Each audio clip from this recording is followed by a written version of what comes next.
This is part 4A, how talent shortages became perfect cover for labor market failure, why platforms profit more when you stay unemployed, and how the shortage narrative hides it.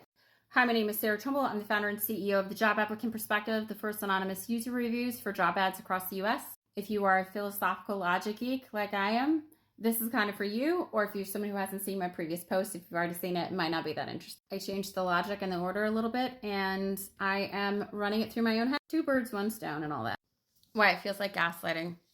Job seekers are told companies are desperate for talent, yet resumes vanish into ATS funnels. 88% of employers acknowledge that ATS screened out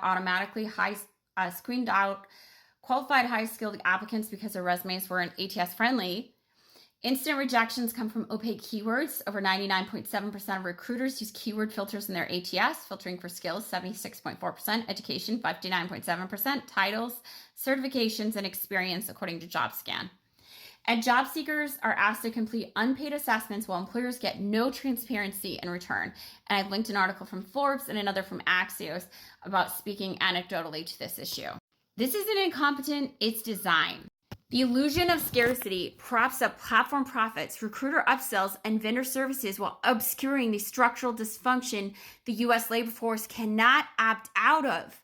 When the entire market is your access to food, housing, and healthcare, broken design isn't just inefficient, it's destabilizing. At that point, it starts to look less like rent seeking and more like ransom seeking. The way out.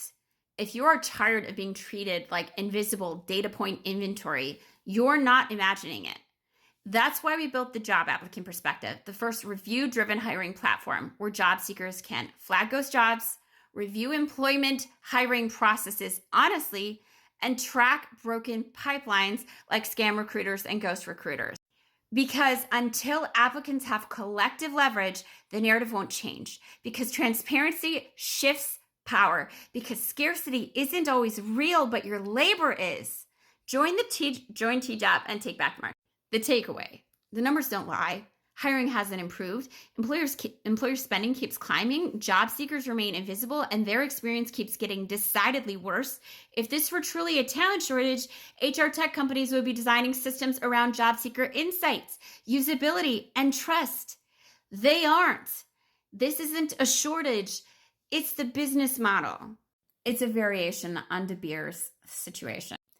Red pilling employers is just as profitable as red pilling men, basically. Another way to say this is that the market is selling perfect outcomes and reliable, repeatable interactions. And what it should be doing is selling reliable, repeatable outcomes and perfect interactions with itself. What ends up happening is you develop a level of a pseudo relationship with the online platform, which you start to trust, and you instantly distrust the people that you're trying to meet because you're entitled to perfect outcomes. It's performance. It's theater. Everybody's performing. Anyway, I'm chatty as hell, and I will talk about this till kingdom come because it's a big fucking deal to me. But if you would be interested to stop by the Job Applicant Perspective, I'd love to have you.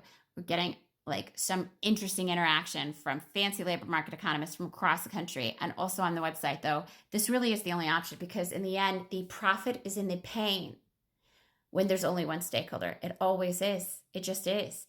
There will only be profit in the solution when there are two. That's what it is. It doesn't matter if the entire talent industry were to go away. It would be the same problem with employers if they could run the labor market that way. There has to be two stakeholders or it's not a market at all. A market has a push, a pull. A market that does not adapt to job seeker needs is not a market. It is an extraction machine that is entitled to your unpaid labor.